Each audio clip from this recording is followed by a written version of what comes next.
محمد النبی الامین وعلى آلہ واصحابہ اجمعین وعلى كل من تبعهم بإحسان الى یوم الدین۔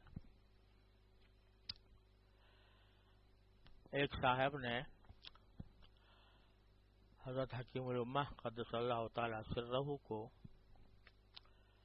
خط میں لکھا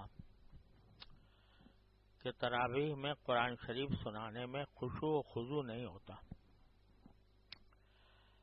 حالانکہ ہر رکعت کو جب کھڑا ہوتا ہوں تو خیال کرتا ہوں کہ جناب حق تعالی کی طرف عجز و نیاز کے ساتھ توجہ رکھوں گا،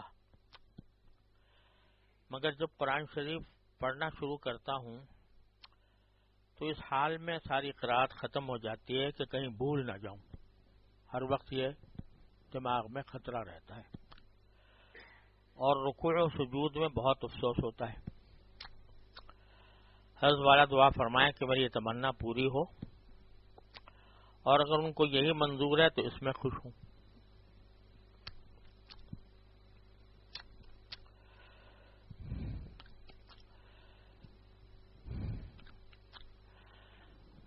حضرت نے اس کے جواب میں جو ارشاد فرمایا وہ یہ کہ خشوع سکون کا نام ہے، کہ آدمی کا دل یکسو ہو جائے، کسی ایک طرف لگ جائے، اور یہ خیال کہ کہیں بھول نہ جاؤں حرکت ہے، یہ خیال جو سکون کی ضد ہے، اور کوئی شے اپنے ضد کے ساتھ مجتمع نہیں ہوتی، لیکن یہ خیال طبعاً لازم ہے، اس لیے حصول خشوع اس حالت میں عادتاً متعذر ہے، تو اس کا تمام ہی تکلیف مالا یطاق ہے۔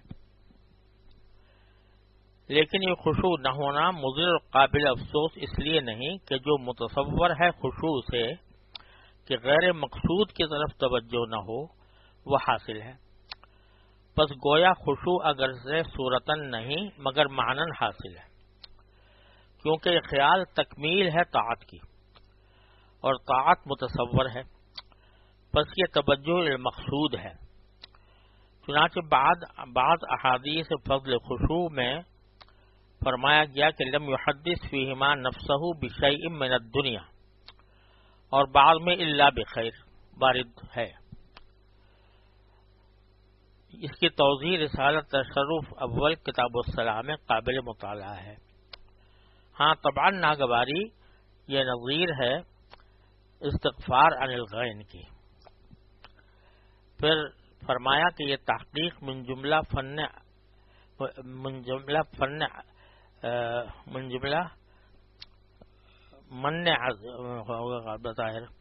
عظیمہ الہیہ ہے جس میں کسب کا دخل نہیں، اس کی بے قدری نہ کی جائے۔ میں بھی اسی میں مبتلا تھا، حق تعالی نے حقیقت منکشف فرمائی، آگے اپنی ہمت ہے۔ اس میں ایک بہت ضروری بات خشوع کے متعلق حضرت نے بیان فرمائی ہے۔ خشوع کے بارے میں عام طور سے لوگوں میں، ہم سب میں افراط و تفریط رہتی ہے۔ بعض مرتبہ تو خشوع کا ارادہ ہی نہیں ہوتا،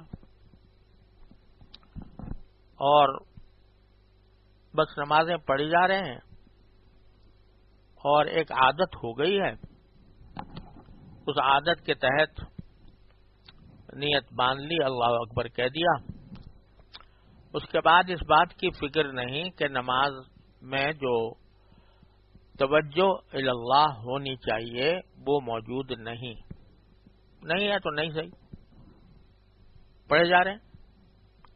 کبھی یہ خیال ہی نہیں ہوتا کہ بھئی صرف نماز مقصود نہیں بلکہ نماز میں خشوع بھی مقصود ہے۔ قرآن کریم نے فرمایا قد افلح المؤمنون الذین هم فی صلاتهم خاشعون، وہ مومن فلاح پائیں گے کہ جو اپنے نماز میں خشوع اختیار کرنے والے ہوں. تو ہم پڑھے تو جا رہے ہیں نمازیں، کبھی خیال بھی نہیں آتا کہ ہمیں خشوع بھی حاصل ہونا چاہیے. یہ تو غفلت کی انتہا ہے کہ کبھی توجہ نہیں ہوتی، بس وقت آ گیا کھڑے ہو گئے نماز پڑھ لی. کبھی نماز کی طرف اور نماز کے مقصود کی طرف دھیان اور توجہ ہوتا ہی نہیں. نہ دھیان ہوتا ہے، نہ دھیان لگانے کی فکر ہوتی، نہ کوشش ہوتی. تو یہ غفلت ہے جو عام طور سے طاری رہتی ہے. اس غفلت سے تو انسان کو پناہ مانگنی چاہیے اور اپنے آپ کو اس سے نکالنا چاہیے. دوسری طرف بعض اوقات خشوع کا مطلب اتنا اعلی معیار ذہن میں بٹھا لیا جاتا ہے خشوع کا کہ بس بھائی اور کوئی خیال آئے ہی نہیں کبھی نماز کے اندر. اور اس کی ایک وجہ یہ بھی ہے کہ جن حضرات کے خشوع کا ذکر آیا ہے، بزرگان دین کا، صحابہ کرام کا، تو اس میں صحابہ کرام کے حالات میں ملتا ہے کہ ایک صحابی جن کا بہت بڑا باغ تھا، نماز پڑھ رہے تھے اور ایک پرندہ آ کر درخت میں الجھ گیا. باہر نکلنا چاہتا تھا، نکلا نہیں جا رہا تھا. ایک درخت سے نکلتا ہے دوسرا درخت میں پھنس جاتا ہے، دوسرے سے نکلتا ہے تیسرے درخت میں پھنس جاتا ہے. تو ان کو خیال یہ آ گیا نماز میں کہ دیکھو میرا باغ کتنا بڑا ہے کہ پرندہ اس میں داخل ہو کر نکل ہی نہیں پا رہا. درختوں میں ایک درخت سے دوسرے درخت، دوسرے سے تیسرے درخت، اتنا میرا گھنا باغ ہے کہ یہ پرندہ اس سے نکل نہیں پا رہا. یہ خیال آ گیا نماز پڑھتے وقت. جب نماز پڑھ کے فارغ ہوئے تو بڑا افسوس ہوا کہ میں نے نماز میں غیر اللہ کا خیال کیا اور اپنے باغ کی طرف متوجہ ہو گیا، پرندے کی طرف متوجہ ہو گیا. تو اس لیے مجھ سے بڑی سخت غلطی ہوئی، بہت سخت میں نے ایک طرح سے گناہ کیا. تو اس کے لیے، اس کی تلافی کے لیے پورا باغ صدقہ کر دیا، صرف اس لیے کہ چند لمحوں کے لیے خیال آ گیا تھا اپنے باغ کے وسعت کا اور اس پرندے کا جو اس میں پھنسا ہوا تھا، اس کی وجہ سے صدقہ کر دیا. اور یہ ظاہر ہے کہ اعلیٰ ترین مقام ہے خشوع کا جو ان کو اللہ تعالی نے عطا فرمایا. صحابی ہیں، رات کے وقت میدان جہاد میں پہرا دے رہے ہیں اور صرف پہرے کے دوران تیر آ کر لگتا ہے سینے میں اور اس سے خون کا فوارہ نکلتا ہے، لیکن نماز توڑتے نہیں، نماز جاری رکھتے ہیں. جب بعد میں کسی نے پوچھا کہ بھئی آپ نے تو تیر لگنے کے بعد بھی نماز جاری رکھی، حالانکہ خون بھی نکلا ہوگا اور ہو سکتا ہے کپڑے بھی خراب ہوئے ہوں گے، لیکن کہنے لگے کہ میں قرآن کریم کی تلاوت میں ایسا محو تھا کہ مجھ سے اس کو توڑا نہیں گیا نماز کو. تو اس مقام کے حضرات ہیں صحابہ کرام میں بھی، بعد میں بزرگان دین میں بھی. تو جب یہ واقعات ہم سنتے ہیں تو بعض اوقات ان واقعات کی وجہ سے دل میں یہ خیال پیدا ہوتا ہے کہ بھئی یہ مقام جو ہے خشوع کا، یہ تو ہم کبھی زندگی بھر حاصل کر ہی نہیں سکتے. ہم سے تو یہ ہو نہیں سکتا کہ بھئی کوئی خیال آئے ہی نہیں سرے سے. اور جس طرح کے تیر لگا اور نماز جاری رکھی،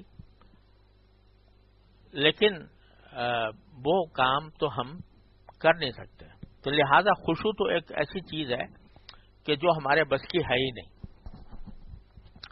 کیونکہ ہمارے بس کی نہیں ہے لہذا بس اب جیسا چل رہا ہے چلنے دو.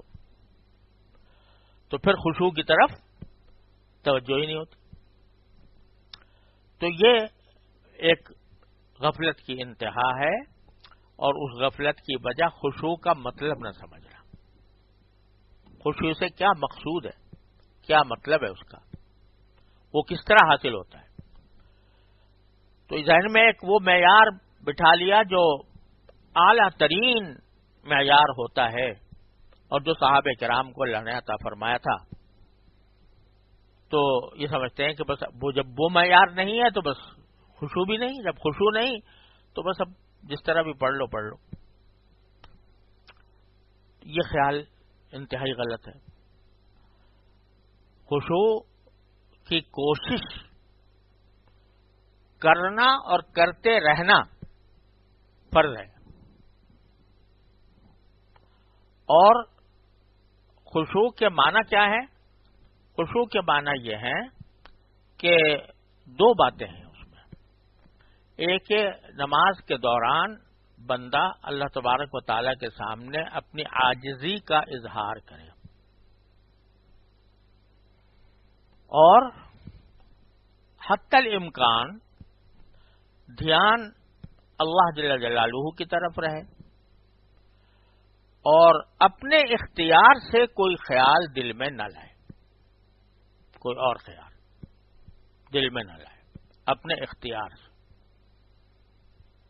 ایک تو یہ ہوتا ہے نا کہ میں نے بسم اللہ کر کے نیت شروع کی اور ایک دم سے کوئی خیال آ گیا غیر اختیاری، تو وہ تو معاف ہوتا ہے، لیکن اپنے خیال اپنے اختیار سے نہ لائے. اور اس کا بہترین اور آسان ترین طریقے کچھ ہیں، میں عرض کرتا ہوں. اللہ تعالی ہم سب کو عمل کی توفیق عطا فرمائے. پہلی بات تو یہ ہے کہ اللہ تعالیٰ نے نماز سے پہلے کچھ مقدمات رکھے ہیں. نماز سے پہلے وضو رکھا ہے. یہ وضو جو ہے در حقیقت ایک عجیب چیز ہے کہ آدمی نماز کے لیے حاضر ہونے کو ذہن اس کا تیار ہو. تو خشوع کا آغاز ہوتا ہے وضو سے،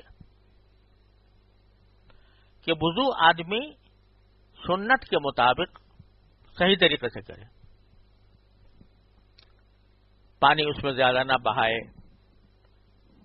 ہاتھ پاؤں دھوئے تو احتیاط کے ساتھ دھوئے، اور پھر یہ کرے کہ دعائیں جو رسول کریم صلی اللہ علیہ وسلم نے مانگی ہیں وضو کے دوران، ان دعاؤں کا اہتمام کرے. رسول کریم صلی اللہ علیہ وسلم سے تو دو باتیں منقول ہیں وضو کے دوران. ایک اشہد ان لا الہ الا اللہ اشہد ان محمد رسول اللہ پڑھنا، اور دوسرا اللہم اغفر لی ذنبی ووسع لی فی داری وبارک لی فی رزقی. یہ رسول کریم صلی اللہ علیہ وسلم سے منقول ہے کہ آپ وضو کے دوران یہ دعا کیا کرتے تھے. تو اگر آدمی وضو کے دوران یہ دعا اور یہ شہادت اشہد ان لا الہ الا اللہ اشہد ان محمد رسول اللہ پڑھ کر وضو کرے گا، اور وضو کو سنت کے مطابق انجام دے گا کہ ہر عضو کو 3 مرتبہ دھوئے بغیر اسراف کے، فضول خرچی کے بغیر. یہ نہیں کہ نل کھول دیا اور پانی بہ رہا ہے اور ذرا سی کلی کرنی ہے اور اس کے لیے پورا نل کھلا ہوا ہے، بلکہ احتیاط کے ساتھ اس طرح وضو کرے کہ کم پانی اس میں استعمال ہو، اور حتی الامکان قبلہ روح ہو کر کرے، اور یہ دعا زبان پر ہو. اور بعض حضرات نے کچھ اور دعائیں بھی تجویز کی ہیں ہر عضو کے لیے الگ الگ، ان میں بھی کوئی حرج نہیں، بلکہ اچھا ہی ہے کہ وہ پڑھ لی جائیں. جیسے کہ جب آدمی چہرہ دھو رہا ہو تو اللہم بیض وجہی یوم تبیض وجوہ وتسود وجوہ، بڑی پیاری دعائیں ہیں. جب چہرہ دھو رہا ہے تو کہہ رہا ہے کہ اللہ میرا چہرہ اس دن سفید رکھیے گا جس دن کچھ چہرے سفید ہوں گے، کچھ کالے ہوں گے. جب دائیں ہاتھ دھوئے تو کہے اللہم آتنی کتابی بیمینی وحاسبنی حسابا یسیرا، اللہ میرا اعمال نامہ مجھے دائیں ہاتھ میں دیجیے گا اور میرا حساب آسان کر دیجیے گا. اب دائیں ہاتھ دھو رہا ہے اور یہ مانگ رہے ہیں. بائیں ہاتھ دھو رہا ہے تو کہے کہ اللہم لا تعطنی کتابی بشمالی ولا من وراء ظہری، کہ اللہ میرا اعمال نامہ مجھے بائیں ہاتھ میں نہ دیجیے گا اور نہ میری پشت کے پیچھے سے دیجیے گا، کیونکہ اللہ بچائے جن کے اعمال خراب ہوں گے تو ان کا اعمال نامہ ان کے بائیں ہاتھ میں دیا جائے گا اور پیچھے سے دیا جائے گا، آگے سے ہونے کے بجائے.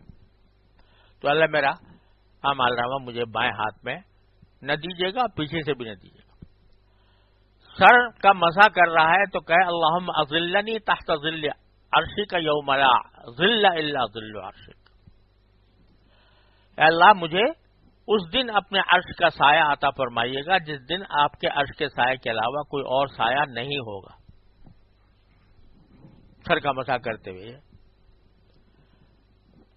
اور دائیں پاؤں کو دھوتے ہوئے اور کہے کہ اللہم ثبت قدمی یوم تزل الاقدام، کہ جس دن قدم لڑکھڑا جائیں گے اس دن اللہ مجھے ثابت قدم رکھیے گا. اور وضو کرنے کے بعد جب پورا وضو کر چکے تو کہ اللہم اجعلنی من التوابین واجعلنی من المتطہرین، کہ اللہ مجھے توبہ کرنے والوں میں شامل کر لیجئے اور مجھے طہارت حقیقی حاصل کرنے والوں میں شامل کر لیجئے. اب آپ دیکھو کہ وضو کے دوران جب بندہ اللہ تعالی سے رجوع کر رہا ہے ہر قدم پر، اور حدیث میں اس حدیث کو بھی اپنے ذہن میں لے آئے کہ رسول کریم صلی اللہ علیہ وسلم نے ارشاد فرمایا کہ جب بندہ اپنا چہرہ دھوتا ہے تو اس نے جو کچھ گناہ کیے ہوتے ہیں اپنی آنکھوں سے، یعنی گناہ صغیرہ، وہ اللہ تعالیٰ دھو دیتے ہیں، معاف فرما دیتے ہیں. تو تصور کرے کہ میرے گناہ دھل رہے ہیں، تصور کرے کہ میں نے اپنے ہاتھ سے جو کچھ گناہ کیے تھے وہ ہاتھ دھونے سے دھل رہے ہیں. جب پاؤں دھوئے تو جو میں نے پہلے پاؤں سے جو کچھ گناہ ہوئے تھے وہ دھل رہے ہیں. ہاں اس میں یہ بھی ہے کہ جب ناک میں پانی ڈال رہا ہے تو یہ کہے کہ اللہم ارحنی رائحۃ الجنت ولا ترحنی رائحۃ النار، کہ اللہ مجھے جنت کی خوشبو سنگھائیے اور دوزخ کی خوشبو نہ سنگھائیے. تو جب بندہ، اچھا اس میں صرف دھیان کی بات ہے، یہ نہیں ہے کہ اس سے کچھ بہت زیادہ وقت لگ جائے گا، بہت زیادہ مشقت ہو جائے گی، بلکہ صرف دھیان کی بات ہے کہ آدمی وضو کرتے وقت یہ خیال کر لیا کرے اور یہ دعائیں کر لیا کرے.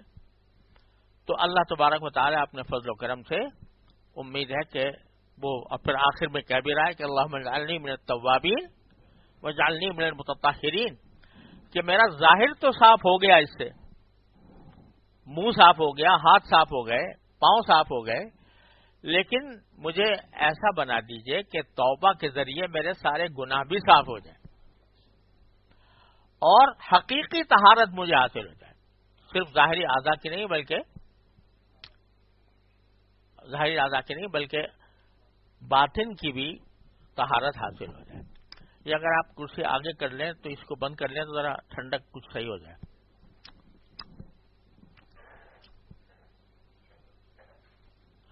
پنکھے سے آواز میں کہیں خلل نہ ہو، ہلکا سا چلا دیں. تو سب سے پہلا مرحلہ جو آتا ہے خشوع کا، وہ کہاں سے آتا ہے؟ وضو سے.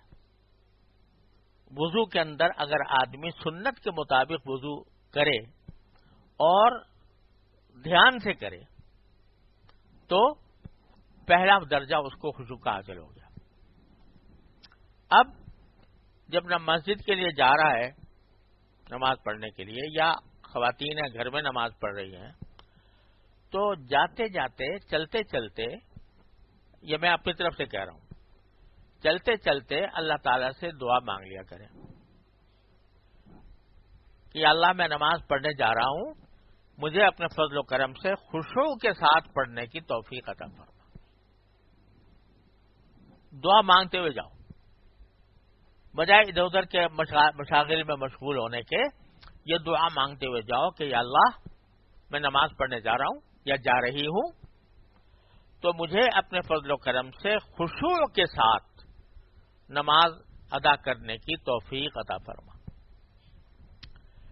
پھر جب پہنچ گئے نماز پڑھنے کے لیے تو اس وقت ایک کلمہ ہے، ایک جو حدیث میں رسول کریم صلی اللہ علیہ وسلم سے منقول ہے، وہ کلمہ ہے، وہ کہو انی وجہت وجہی للذی فطر السماوات والارض حنیفا وما انا من المشرکین. انی وجہت وجہی للذی فطرنی للذی فطر السماوات والارض حنیفا وما انا من المشرکین. یہ حضرت ابراہیم علیہ السلام کا کلمہ ہے. وہ فرماتے ہیں میں نے اپنا رخ تو کر لیا اللہ کی طرف، اس ذات کی طرف جن سے سارے آسمانوں اور زمین کو پیدا کیا، میں نے اپنا رخ ان کی طرف کر لیا. اور یہاں رخ کرنے جو الفاظ استعمال ہوئے ہیں وہ صرف چہرہ اس طرف کرنا مراد نہیں ہے، بلکہ اپنا دل و دماغ، اپنی توجہ، اپنا خیال، اپنا دھیان اس کو اللہ تبارک و تعالیٰ کی طرف متوجہ کرنے کا. انی وجہت وجہی للذی فطر السماوات والارض حنیفا وما انا من المشرکین. یہ کہہ لو کہ میں اپنا رخ اللہ تعالیٰ کی طرف کر رہا ہوں، اپنا دھیان اللہ تعالیٰ کی طرف کر رہا ہوں. یہ کلمہ نماز سے پہلے، کھڑے ہونے سے پہلے، تکبیر سے پہلے یہ کہہ لے. تکبیر کے بعد بھی کہہ لے تو کوئی مسئلہ نہیں ہے، اور تکبیر سے پہلے کہہ لے زیادہ بہتر ہے.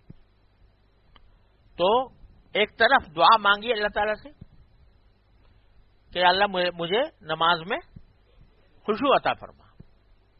دوسری طرف یہ کلمہ زبان سے کہہ لیا کہ انی وجہت وجہی للذی فطر السماوات والارض حنیفا وما انا من المشرکین. تو بندہ اللہ تعالیٰ سے خود مانگ رہا ہے کہ یا اللہ مجھے خشوع عطا فرما دے. بندہ کہہ رہا ہے کہ اپنی طرف سے میں اپنا رخ اور اپنی توجہ اللہ تعالیٰ کی طرف کرتا ہوں. وما انا المشرکین، میں مشرکین میں سے نہیں ہوں. یہ کہہ کر جب اللہ اکبر کہا تو جلدی جلدی فٹافٹ نماز پڑھنے جیسے عام طور سے لوگ کرتے ہیں وہ اس سے بچے. کوئی بہت زیادہ خرچ نہیں ہوتا وقت، آرام سے نماز پڑھنے میں اور فٹافٹ نماز پڑھنے میں بہت زیادہ فرق نہیں ہوتا، بہت زیادہ وقت نہیں بچتا. تو نماز کے لیے ہاتھ اٹھائے تو اس طرح کہ اس کا رخ جو ہے وہ قبلے کی طرف ہو، یعنی اپنی ہتھیلیوں کا رخ قبلے کی طرف، اور اس وقت کہے اللہ اکبر. تو اللہ اکبر کہنے کا کیا معنی؟ کہنے کا معنی یہ ہے کہ میں نے ہاتھ اٹھا لیے ہیں تمام ما سوا سے، اللہ کے سوا ہر چیز سے میں نے ہاتھ اٹھا لیے. کہ ہاتھ اٹھائے جاتے ہیں نا، یہ کیوں اٹھائے جاتے ہیں؟ یہ کرنے کے جیسے اردو میں کہتے ہیں 10 بردار ہو جانا، ہاتھ اٹھا لینا، کیا معنی ہاتھ اٹھانے کے؟ کہ میں نے اللہ تبارک و تعالیٰ کے سوا ہر چیز کے تصور سے، اس کے خیال سے، اس کی طرف توجہ سے اپنے ہاتھ اٹھا لیے۔ کیوں اٹھا لیے؟ اس لیے کہ اللہ اکبر، کیونکہ اللہ سب سے بڑا ہے۔ کوئی چیز ایسی نہیں ہے جو اتنی بڑی ہو، کوئی چیز ایسی نہیں ہے جو اس اللہ تعالیٰ کی طرف توجہ کرنے سے رکاوٹ بنے، اس خیال سے کہ وہ زیادہ اہم ہے بنسبت اللہ تبارک و تعالیٰ کی طرف توجہ کرنے۔ اللہ اکبر۔ پھر یہ جو طریقہ سنت کا ہے نماز پڑھنے کا، وہ سیکھنا ضروری ہے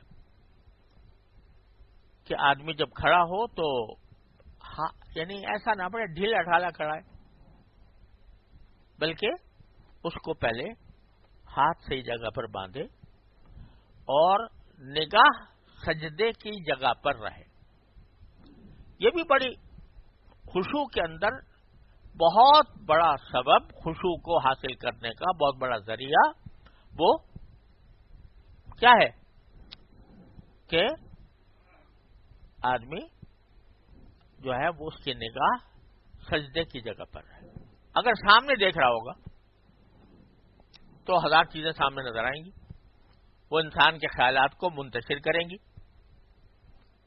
اس کے بجائے جب وہ نیچے دیکھ رہا ہے تو نیچے دیکھنے کی وجہ سے بہت سی چیزیں اس کے نظر کے سامنے نہیں آئیں گی، تو خیالات کو مجتمع کرنے میں آسانی ہوگی۔ اب اس کے بعد جب آدمی کوئی خود تلاوت کرے یا امام تلاوت کر رہا ہو تو دھیان اس تلاوت کی طرف۔ الحمدللہ رب العالمین امام نے کہا تو آدمی سنے کہ بھئی یہ الحمدللہ رب العالمین کہا گیا ہے۔ الرحمن الرحیم کہا تو سنے کہ یہ کہا گیا۔ اس کے الفاظ کی طرف دھیان کرے، اور اگر خود پڑھ رہا ہے تو خود اپنے زبان سے نکالے ہوئے الفاظ کی طرف دھیان کرے۔ اور اگر نماز سری ہے، مثلا ہم کچھ پڑھ نہیں رہے لیکن دل میں سورہ فاتحہ پڑھتا رہے، دل میں سورہ فاتحہ پڑھتا رہے، تو اپنی طرف سے یہ کوشش کرے کہ میں دھیان ان الفاظ کی طرف رکھوں گا جو میں زبان سے ادا کر رہا ہوں یا میرا امام زبان سے ادا کر رہا ہے۔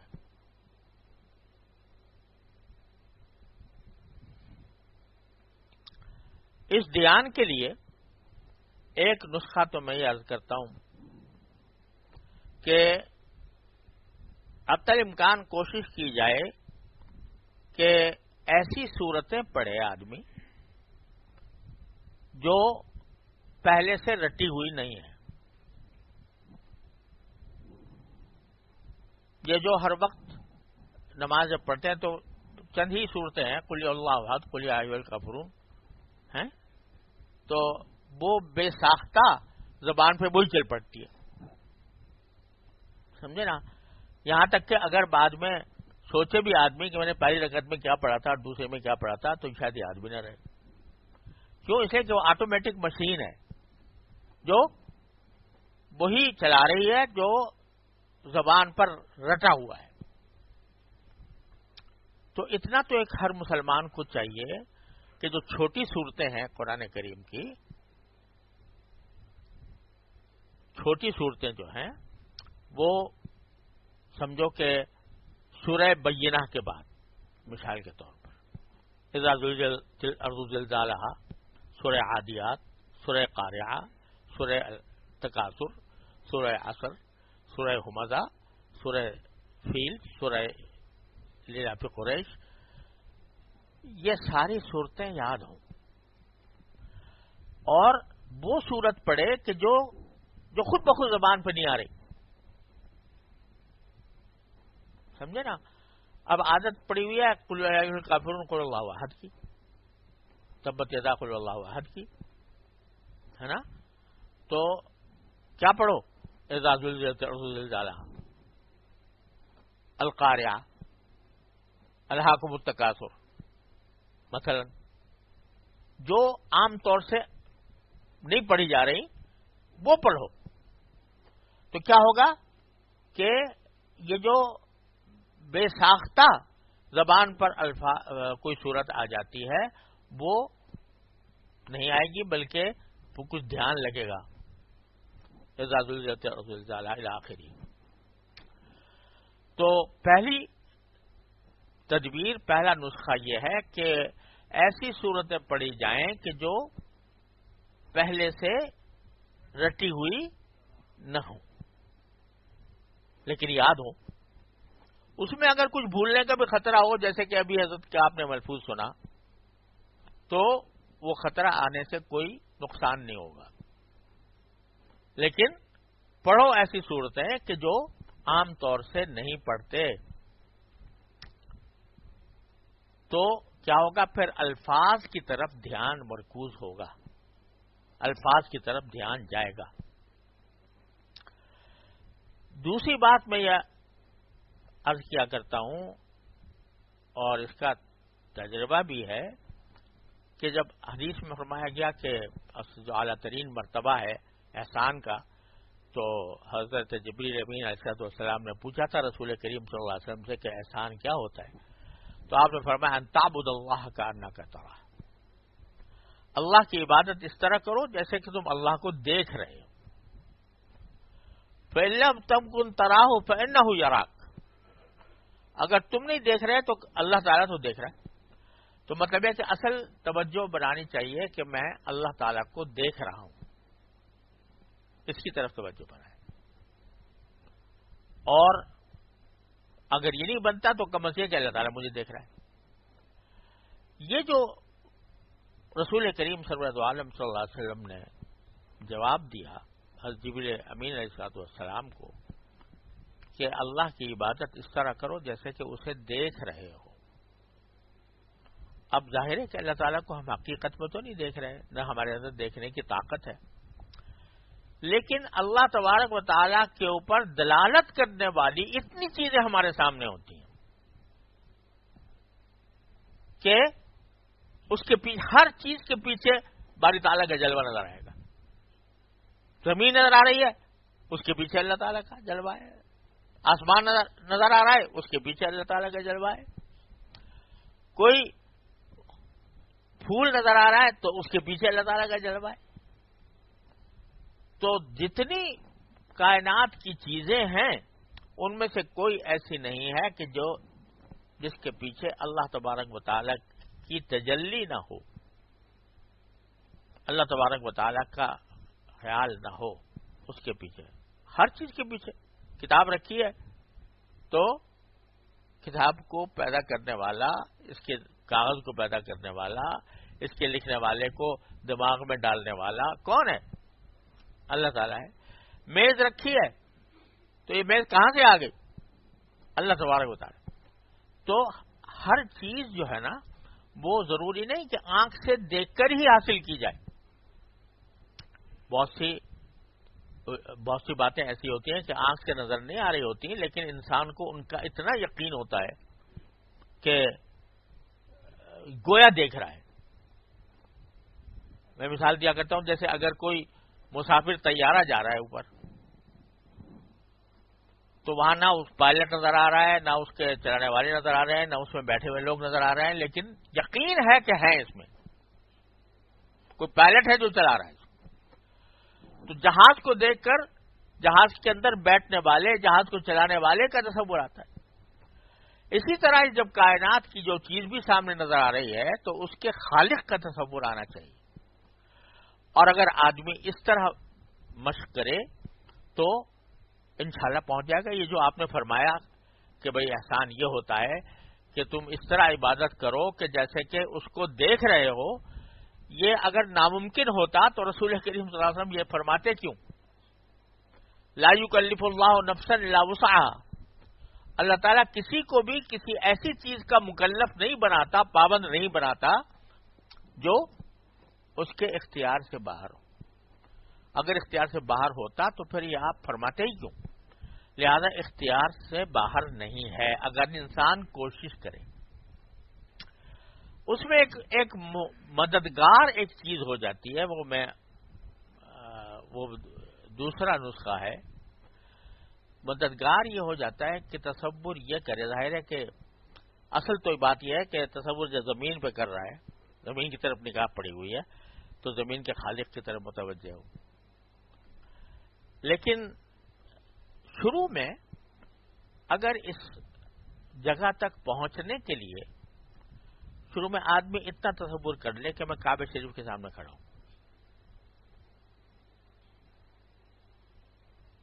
ماشاءاللہ میرے خیال میں سبھی گئے ہوں گے یا اکثریت کے لوگ گئے ہوں گے. اکثریت جب وہاں پر کعبے کے سامنے کھڑا ہوتا ہے بندہ، کیسے کھڑا ہوتا ہے؟ اسی طرح ڈھیلا ڈالا جس طرح یہاں کھڑے ہوتے ہیں. وہاں جب کعبہ شریف سامنے نظر آ رہا ہے تو کعبے کی تجلیات ہی اور ہیں، کعبے کا نور ہی الگ ہے. یہاں تک کہ فقہائے کرام نے یہ فرمایا، یہ جو آپ نے شاید مسئلہ سنا بھی ہوگا، کہ کعبہ شریف جب سامنے ہو، نماز پڑھنے والے کے سامنے ہو، تو اس کے سامنے سے گزرنے میں کوئی حرج نہیں. حرم میں، مسجد حرام میں جو ہے وہ جو حکم ہے کہ بھئی اگر کوئی نماز پڑھ رہا ہے تو سامنے سے مت گزرو، ہے نا. لیکن حرم میں اجازت ہے، اور صرف حرم میں ہی نہیں، حرم کے باہر بھی اگر کعبہ نظر آ رہا ہے تو سامنے سے گزرنا جائز ہے. کیوں؟ اس لیے کہ جب کعبہ سامنے ہے تو سامنے گزرنے والے کا تو اس لیے منع ہے کہ وہ آئے گا سامنے تو دماغ ہمارا اس کی طرف متوجہ ہوگا، ہماری توجہ ہٹے گی. لیکن جو شخص کعبہ اپنی آنکھوں سے دیکھ رہا ہے تو چاہے گزرتے رہو 1000 آدمی، میرے سامنے تو کعبہ ہے، لہذا وہاں سے گزرنا جائز ہے اس کے سامنے سے. تو کعبے کو اگر کعبے کا تصور سامنے ہو کہ میں کعبے کے سامنے نماز پڑھ رہا ہوں، تو اس سے بہت زیادہ فرق پڑتا ہے انسان کے دھیان میں. تصور کرے میں کبھی اگر پہلے گیا ہے کہیں جانے کا اللہ تعالیٰ نے توفیق دی ہے تو وہ اس وقت کو یاد کرے کہ میں کعبے کے سامنے کھڑا تھا اور اس میں نماز پڑھ رہا تھا تو میری کیا کیفیت تھی. تو یہ تصور معاون بن جاتا ہے، معین بن جاتا ہے تصور کے اللہ جل جلالہ، توجہ کے اللہ جل جلالہ کی طرف ہونے کا. تو یہ 3 کام اگر کر لے جو آدمی، 3-4 کام جو میں نے بتائے ہیں، کام وہی ہے جو کرتے ہیں روز، لیکن اس کو ذرا زاویہ نگاہ تھوڑا سی بدل کر اس کو کریں. وضو کو اہتمام سے سنت کے مطابق ادا کریں، سمجھیں کہ میرے گناہ اس سے دھل رہے ہیں اور یہ میں وضو سنت کے مطابق رسول کریم صلی اللہ علیہ وسلم کے ارشاد کے مطابق اور آپ کے طریقے کے مطابق کر رہا ہوں، اور یہ مجھے خشوع حاصل کرنے میں یہ میرے لیے مددگار ہوگی. اور جاتے ہوئے اللہ تبارک و تعالی سے دعا کرتے ہوئے جائے، جب بھی نماز کے لیے ہو، چاہے مرد ہو یا عورت ہو. یا اللہ میں نماز پڑھنے کا ارادہ کرتا ہوں، دعا مجھے خشوع عطا فرما دے، دعا کرتے ہوئے جائے. اور یہ الفاظ بھی کہے کہ انی وجہت وجہی للذی فطر السماوات والارض حنیفا وما انا من المشرکین. اور پھر اللہ اکبر کہتے ہوئے کم از کم دھیان یہ کر لے کہ میں نے اور دنیا سے ہاتھ اٹھا لیے. اور پھر جو ہے وہ توجہ یہ کرے کہ جیسے میں کعبے کے سامنے کھڑا ہوں، اور ساتھ ہی جو الفاظ زبان سے نکال رہا ہے ان کی طرف توجہ کرنے کی پوری کوشش کرے، اس طرح جیسے میں نے عرض کیا کہ ایسی صورتیں پڑھے جو زبان پر چڑھی ہوئی نہیں ہیں، تو انشاءاللہ وہ ذہن آنے لگے گا، توجہ الفاظ کی طرف ہونے لگے گی. جب توجہ الفاظ کی طرف ہونے لگے تو یہ خشوع کا الحمدللہ پہلا مرحلہ اللہ تعالیٰ نے پورا کرا دیا، اور وہ جو مأمور بھی ہے خشوع وہ فی الجملہ حاصل ہو گیا۔ اگر بیچ میں غیر اختیاری طور پر خیالات آ جائیں تو وہ معاف ہے۔ اللہ تعالیٰ کسی غیر اختیاری چیز پر ہمارا مواخذہ نہیں فرماتے، ہماری گرفت نہیں فرماتے۔ تو اگر غیر اختیاری طور پر آ گئے تو پھر جب تنبہ ہو جائے دوبارہ واپس آ جاؤ نماز کے الفاظ کی طرف۔ رکوع میں جب سبحان ربی العظیم کہہ رہے ہو تو پتہ ہو کہ میں سبحان ربی العظیم کہہ رہا ہوں۔ سجدے میں جب سبحان ربی الاعلیٰ کہو تو پتہ ہو کہ میں سبحان ربی الاعلیٰ کہہ رہا ہوں۔ التحیات پڑھ رہے ہو تو التحیات وہ دھیان سے پڑھو کہ میں یہ الفاظ ادا کر رہا ہوں۔ اور اس میں ایک چیز کا میں اور اضافہ کرنا چاہتا ہوں کہ نماز کے الفاظ جتنے بھی ہیں وہ اگرچہ آہستہ آواز میں کیے جا رہے ہوں، پڑھے جا رہے ہوں، لیکن اس میں تجوید کا لحاظ ہونا چاہیے، سمجھے نا؟ یعنی چاہے وہ الفاظ سرن یعنی آہستہ آواز میں پڑھے جا رہے ہیں، لیکن یہ نہیں کہ بس اس کو رٹا مار کے ادا کر دیا، بلکہ اس کو تجوید کے ساتھ ادا کریں۔ یہ بہت سخت غلطی ہوتی ہے کہ وہ جو زبان پر رٹے ہوئے ہیں تو وہ بس اس طرح ادا کر دیتے ہیں کہ بس توچل میں آیا، اور اس میں الفاظ کو صحیح طریقے سے ادا نہیں کرتے۔ خطرہ ہے کہ ایسی صورتیں بعض اوقات ہو سکتا ہے نماز ہو ہی نہ۔ یہ عجیب ہمارے یہاں ایک ریت پڑ گئی ہے کہ کوئی آدمی امام ہے تو جب وہ تلاوت کرے گا جہرن تو پوری تجوید کے ساتھ کرے گا، ٹھہر ٹھہر کے کرے گا اور اطمینان سے کرے گا، اور جو نماز کا سری حصہ ہے وہ ایسا بھاگ دوڑ کرے گا کہ ابھی ہماری التحیات ابھی اشہد ان محمد عبدہ ورسولہ تک بھی نہیں پہنچے، اس نے سلام ہی پھیر دیا۔ سمجھے آپ؟ اب جب وہ امامت کر رہا ہے اور وہ تجوید کے ساتھ جہرن تجوید کے ساتھ پڑھ رہا ہے، لیکن جب سرن پڑھنے کا موقع آیا تو ساری تجوید بھول گئے، اور پھر اب اسی طرح توچل میں آیا کہہ کے اس کو سرن اس کو مکمل کر کے سلام بھیج دیا۔ حالانکہ بھائی جس طرح وہاں پڑھ رہے تھے اسی طرح سرن بھی پڑھو نا بھائی، سمجھے نا؟ جتنی دیر آپ نے وہاں لگائی تھی کوئی الفاظ لفظ ادا کرنے میں، وہی لفظ جب یہاں ادا کرو تو اتنا تو وقت اتنا نہ صحیح، اتنا تو ہو کہ وہ لفظ صحیح ادا ہو جائے۔ تو یہ ساری باتیں ہیں جو ہمارے غفلت اور بے توجہی کی وجہ سے نماز کا خشوع ہم خود فوت کر رہے ہیں، اپنے اختیار سے کر رہے ہیں۔ یہ ہے منع، یہ ہے گناہ۔ لیکن اگر آدمی یہ ساری باتیں کرتا ہے، توجہ اپنی طرف سے توجہ لگانے کی کوشش کرتا ہے، تو اللہ تعالیٰ کیا انشاءاللہ وہ مقبول ہے۔ اب جو اگر خیالات ادھر ادھر کے آ بھی گئے، جو مشغول آدمی ہوتا ہے تو اس کے دماغ پر اپنے جو اشغال ہیں ان کا تصور رہتا ہے، تو اس کی وجہ سے اگر کچھ خیالات غیر اختیاری طور پر آ جائیں تو اللہ تعالیٰ نے اس کا مکلف نہیں کیا ہمیں، لیکن یہ کوشش کا تو مکلف فرمایا۔ اور دو لفظوں میں حضرت حکیم الامت قدس اللہ تعالیٰ سرہ نے اس بات کو واضح فرمایا۔ ایک صاحب نے کہا جی میرا نماز میں دل نہیں لگتا، تو آپ نے فرمایا دل لگنا فرض نہیں، لگانا فرض ہے۔ یعنی کوشش کرنا فرض ہے، اگر دل باوجود کوشش کے نہیں لگا تو پھر انشاءاللہ کہیں تمہاری پکڑ نہیں ہوگی، لیکن کوشش ہی نہیں کی، سرے سے ارادہ ہی نہیں کیا کہ میری نماز میں خوشو ہونا چاہیے، تو یہ ہے جس پر پکڑ ہوگی۔ تو خیر بات اتنی بات اگر فی الحال یاد رہ جائے، اللہ تعالی ہم سب کو عمل کی بھی توفیق عطا فرما دے کہ کوشش میں کوئی کمی نہ ہو، خوش ہو گیا۔